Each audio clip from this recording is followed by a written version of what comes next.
नमस्कार दोस्तों, आइए जानते हैं मध्य प्रदेश की बड़ी खबरें। और आप मध्य प्रदेश के कौन से जिले से इस वीडियो को देख रहे हैं, कमेंट में जरूर बताइए। आज की पहली खबर एमपी के पेंशनर्स के लिए बहुत बड़ी खुशखबरी। अब जीवन प्रमाण पत्र के लिए भटकने की जरूरत नहीं पड़ेगी। कंपनी ने पेंशनरों और उनके आश्रितों के लिए अपनी वेबसाइट पर नए फीचर्स जोड़े हैं। इस सुधार के तहत आने वाले समय में किसी भी पेंशनर्स को परेशान नहीं होना पड़ेगा। ऐसा इसलिए क्योंकि अब डिजिटल लाइफ सर्टिफिकेट जीवन प्रमाण पत्र की सुविधा शुरू की गई है। अब पेंशनर्स को लाइफ सर्टिफिकेट के लिए एएमपी ट्रांसको के किसी भी कार्यालय में फिजिकली उपस्थित होने की आवश्यकता नहीं है। यह सेवा अब ऑनलाइन उपलब्ध है, जिससे पेंशनर्स अपने पेंशन स्टेटस को भी वेबसाइट के माध्यम से देख सकते हैं। जुआ खेलने वाले 6 पुलिसकर्मी को सस्पेंड कर दिया।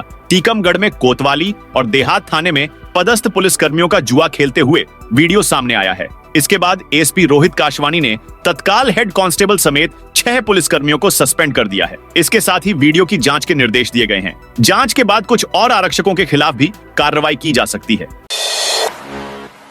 एमपी पुलिस भर्ती की तैयारी करने वाले युवाओं के लिए खुशखबरी या खुशखबरी पुलिस भर्ती से जुड़ी हुई है। मीडिया रिपोर्ट्स के अनुसार करीब 5 साल के बाद नवंबर 2024 में करीब 501,000 उपनिरीक्षक के पदों पर भर्ती निकलने वाली है। बताया जा रहा है कि इस भर्ती के लिए पुलिस मुख्यालय ने पहले भेजे गए प्रस्ताव में संशोधन कर दोबारा से गृह विभाग को प्रस्ताव भेज दिया है। अब गृह विभाग की ओर से जल्द ही इस भर्ती के लिए अधिसूचना जारी की जा सकती है। मध्य प्रदेश के कूनो नेशनल पार्क में चीता प्रोजेक्ट को आज 2 साल पूरे हो गए। इस अवसर पर कूनो नेशनल पार्क में 17 सितंबर को वाइल्ड लाइफ हॉस्पिटल के उद्घाटन के साथ ही 2 साल में बनकर तैयार हुई चीता वेब सीरीज का ट्रेलर भी रिलीज किया जाएगा। और आपको बता दें कि आज पीएम नरेंद्र मोदी जी का जन्मदिन भी, और उन्हीं के जन्मदिन पर इन चीतों को नामीबिया से लाकर 8 चीतों को यहाँ बाड़े में छोड़ा था। इनमें 5 फीमेल और 3 मेल चीते शामिल थे। वहीं फरवरी 2023 में दक्षिण अफ्रीका से 12 और चीतों को लाया गया था। इनमें से अब तक 8 वयस्क चीतों और 5 शावकों की मौत हो चुकी है।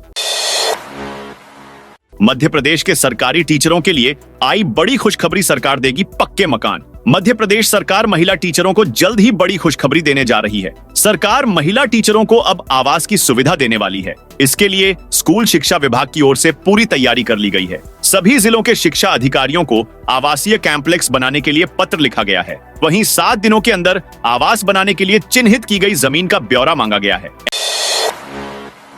एमपी हर किसान के घर 50,000 का बोनस पहुंचाएगी सरकार। मध्य प्रदेश में किसानों के लिए राज्य सरकार ने बड़ा कदम उठाया है। प्रदेश के किसानों की आय में वृद्धि करने और कृषि विकास दर को और आगे ले जाने के लिए सरकार बेकरार है। इसके लिए राज्य सरकार पशुपालकों व खास तौर पर दुग्ध उत्पादक किसानों पर फोकस कर रही है। इसमें सहकारी क्षेत्र की बड़ी भूमिका रहेगी। राज्य सरकार ने दूध उत्पादन में वृद्धि और बड़ी मात्रा की खपत के लिए नेशनल डेयरी डेवलपमेंट बोर्ड से करार किया है। मुख्यमंत्री मोहन यादव ने कहा है कि दूध उत्पादन में वृद्धि करने के साथ ही सरकार यह भी सुनिश्चित कर रही है कि हर किसान को 50,000 रुपए बोनस राशि मिले।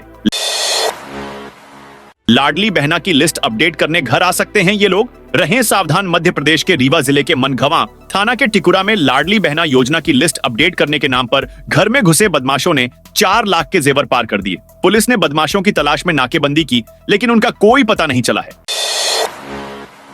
ईद के जुलूस के दौरान मंदिर पर फेंका पत्थर। मंदसौर में ईद मिलादुन्नबी के जुलूस के दौरान किसी असामाजिक तत्व ने एक मंदिर पर पत्थर फेंक दिया। इसके बाद तनाव की स्थिति बन गई। बड़ी संख्या में हिंदू संगठन के लोग वहां जमा हो गए और मंदिर के सामने बैठकर नारेबाजी करने लगे। आक्रोशित लोगों ने पत्थर फेंकने वाले आरोपी को जल्द गिरफ्तार करने की मांग की। प्रदेश की सबसे बड़ी खरगोन कपास की फसल खरीद का मुहूर्त हुआ। मुहूर्त में 15 बैलगाड़ी और 465 वाहन कपास पहुंचे। पूर्व कृषि राज्य मंत्री और खरगोन विधायक बालकृष्ण पाटीदार, एसडीएम भास्कर गांचले और मंडी व्यापारी संघ अध्यक्ष मंजीत सिंह चावला सहित किसान और व्यापारी पूजन में मौजूद थे। किसान गोपाल यादव की पहली बैलगाड़ी 7,405 रुपए में नीलामी हुई।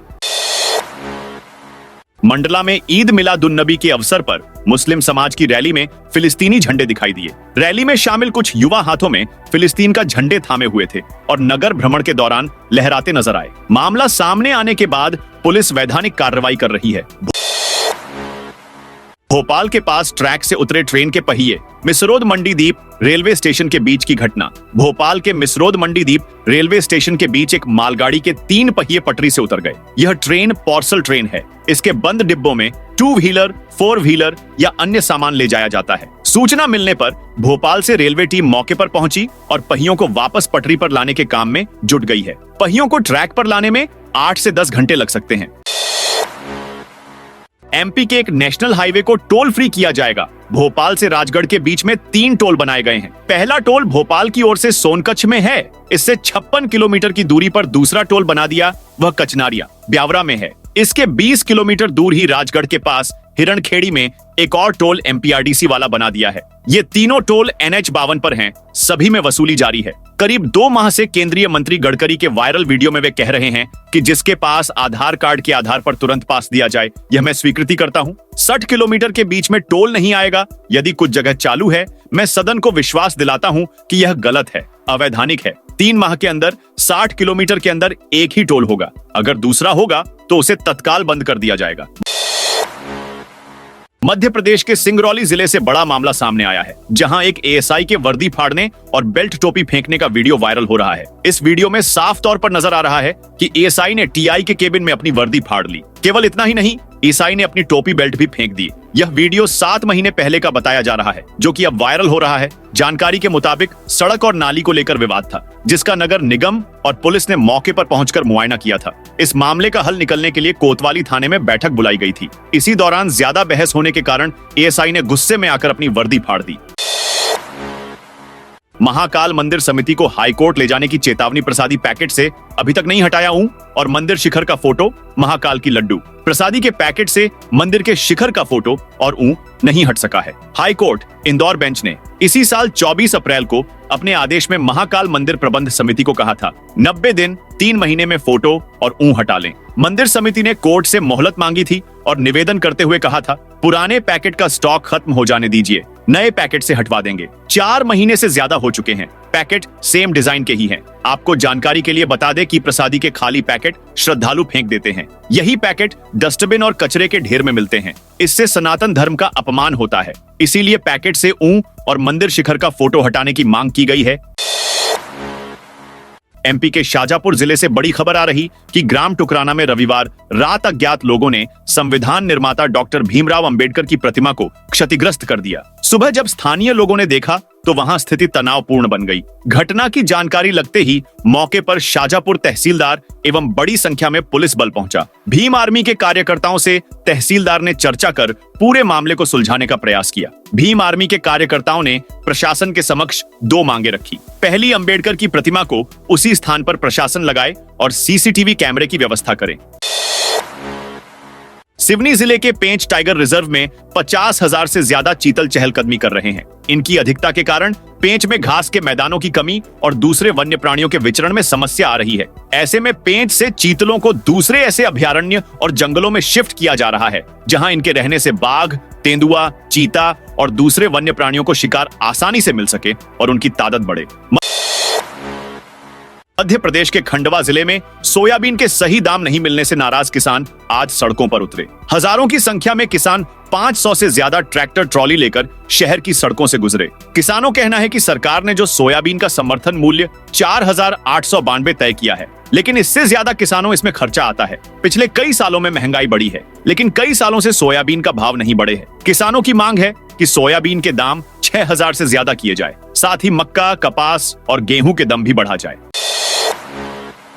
बंगाल की खाड़ी से एक्टिव हुए लो प्रेशर एरिया और मानसून ट्रफ की वजह से अगले 3 दिन पूरा मध्य प्रदेश भीगेगा। इस सिस्टम का असर प्रदेश के पूर्वी हिस्से में ज्यादा दिखेगा। सोमवार को भोपाल, जबलपुर समेत 38 जिलों में तेज बारिश का अलर्ट है। मौसम विभाग के मुताबिक इंदौर, उज्जैन संभाग के कुछ जिलों में भी गरज चमक और हल्की बारिश की स्थिति रह सकती है। ट्यूशन के बहाने लेडी टीचर पर धर्मांतरण करवाने का आरोप बैतूल के हमलापुर इलाके में सोमवार को एक घर में धर्मांतरण की सूचना के बाद पुलिस ने 11 नाबालिग बच्चों को बरामद किया है। हिंदू सेना की रिपोर्ट के आधार पर 2 महिलाओं समेत एक व्यक्ति के खिलाफ धर्म परिवर्तन के आरोप में एफआईआर दर्ज की गई है।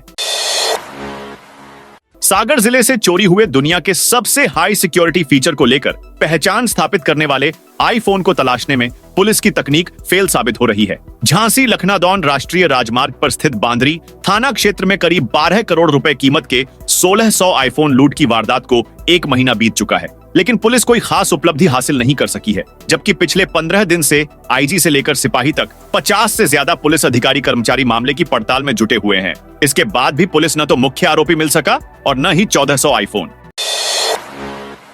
इंदौर में आईफोन 16 प्री बुकिंग के नाम पर ठगी। हाल ही में आईफोन 16 को आधिकारिक तौर पर लॉन्च किया गया है, लेकिन अभी यह बाजार में उपलब्ध नहीं है। दावा है कि इसी महीने में बाजारों में उपलब्ध होगा, लेकिन इससे पहले बाजार में ठग सक्रिय हो गए हैं। वह आईफोन 16 के प्री बुकिंग कर जल्द उपलब्ध करवाने के नाम पर ठगी कर रहे हैं। इसके लिए ठग मोबाइल ऑपरेटर को एक लिंक भेज रहे हैं। इस लिंक पर क्लिक करते ही बैंक खाते में उपलब्ध राशि की चपत लग रही है।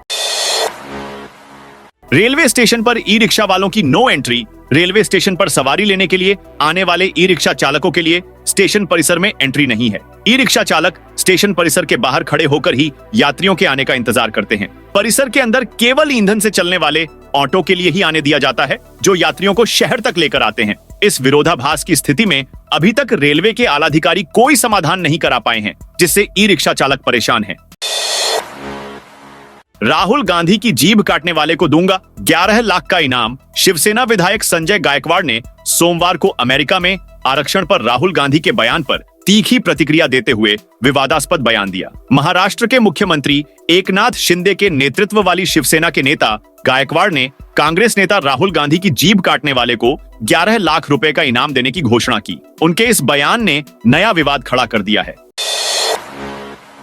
विश्व हिंदू परिषद ने मुस्लिम नेताओं को दी चेतावनी। जिहादी कहते हैं कि तथाकथित मुस्लिम मोहल्ला और मस्जिदों के सामने की सड़कों से हिंदू शोभा यात्रा नहीं निकालनी चाहिए। इनको जवाब मद्रास उच्च न्यायालय ने दिया था। उन्होंने एक मामले में जिहादियों को ही कहा था कि कुछ लोग सांप्रदायिक हो सकते हैं, देश की सड़क धर्मनिरपेक्ष है, जिसका सभी उपयोग करेंगे। अगर इसी तरह बाकी लोग भी सोचने लगे तो आप जहां वे बहुमत में है वहां अपने कार्यक्रम कैसे कर सकेंगे। ओवैसी, मदनी और तौकीर जैसे सभी मुस्लिम नेताओं को माननीय हाईकोर्ट की यह चेतावनी समझनी चाहिए। अपने समाज को भड़काना बंद करना चाहिए और हिंदुओं को इस रास्ते पर चलने के लिए मजबूर नहीं करना चाहिए। प्रधानमंत्री नरेंद्र मोदी के जन्म दिवस 15 सितंबर के दिन से प्रदेश में स्वच्छता पखवाड़ा मनाया जाएगा। इस अवसर पर स्वच्छ भारत मिशन के अंतर्गत स्वच्छता ही सेवा अभियान की भावना के साथ मनाए जाने वाले स्वच्छता पखवाड़े में कई गतिविधियों का आयोजन किया जाएगा। प्रधानमंत्री मोदी के जन्म दिवस से लेकर महात्मा गांधी जयंती 2 अक्टूबर तक चलने वाले इस स्वच्छता पखवाड़े में प्रदेश के सभी नगरीय निकायों की ओर से जन भागीदारी के साथ अनेक कार्यक्रम आयोजित किए जाएंगे। इंदौर में जूना गणेश मोबाइल पर कॉल सुन करते हैं भक्तों की मनोकामना पूरी। हेलो गणेश जी, मैं अपना घर बनाना चाहता हूँ, मेरी मनोकामना पूरी कर लेना, मेरे संकट दूर कर लेना। इस तरह के कई कायल इंदौर के जूना गणेश के पुजारी के पास आते हैं। वे मोबाइल लंबोदर के कानों के पास ले जाते हैं और भक्त उन्हें अपनी मनोकामना बताते हैं। भाजपा ने डिजिटल तकनीक से अब तक बनाए 40,92,000 सदस्य। मध्य प्रदेश भारतीय जनता पार्टी के प्रदेश अध्यक्ष व खजुराहो सांसद विष्णु दत्त शर्मा ने मीडिया से बातचीत में बताया कि संगठन पर्व में मैदान में 41 लाख कार्यकर्ता उतरे हैं। पार्टी का सभी 64,871 बूथों पर सदस्य बनाने का अभियान चल रहा है। शर्मा ने बताया कि पार्टी ने डिजिटल तरीकों से अब तक 40,92,401 सदस्य बनाए हैं। पार्टी कार्यकर्ताओं ने भरे 3,77,683 सदस्यता फॉर्म भरे हैं। उन्होंने कहा कि इस बार पार्टी के कार्यकर्ता सदस्यता अभियान में नया रिकॉर्ड बनाएंगे। Indore airport no flying red zone घोषित। राष्ट्रपति के दौरे को लेकर तैयारियां तेज। इंदौर में राष्ट्रपति द्रौपदी मुर्मू के प्रस्तावित दौरे को देखते हुए एयरपोर्ट और कार्यक्रम स्थल को नो फ्लाइंग जोन और रेड जोन घोषित किया गया है। 17 सितंबर से 19 सितंबर तक एयरपोर्ट सहित Mrignayani emporium MG road, residency Kothi और खंडवा रोड स्थित देवी अहिल्या विश्वविद्यालय नो फ्लाइंग जोन रहेंगे। चंबल की सबसे छोटी नदी ने मचाई तबाही, लोगों के घर ध्वस्त। चंबल संभाग की सबसे छोटी नदी सोनभद्रिका मृगा नदी ने 34 साल बाद तबाही मचाई है। लहार के अंतर्गत आने वाले टोला रावतपुरा गांव में नदी का जलस्तर करीब 50 फीट से अधिक रहा। बाढ़ के पानी के कारण गांव के करीब 100 से अधिक मकान तहस नहस हो गए। ईद मिलादुन्नबी के जुलूस में लगे फिलिस्तीन जिंदाबाद के नारे। राजगढ़ में सोमवार को निकाले गए ईद मिलादुन्नबी के जुलूस में फिलिस्तीन जिंदाबाद के नारे लगाए गए। ये आरोप भाजपा के महामंत्री देवी सिंह सोंधिया ने लगाए हैं। नारेबाजी की घटना से हिंदू संगठनों में भारी आक्रोश है। घटना की जानकारी लगने के बाद भाजपा जिला महामंत्री ने एसपी से बात की। घटना के पूरे सीसीटीवी फुटेज देखने के बाद पुलिस ने 2 नाबालिग को हिरासत में लिया है। वहीं भाजपा महामंत्री ने एडिशनल एएसपी की लेट लतीफी पर भी नाराजगी जताई है। दोस्तों, यह थी मध्य प्रदेश की दिन भर की ताजा और बड़ी खबरें।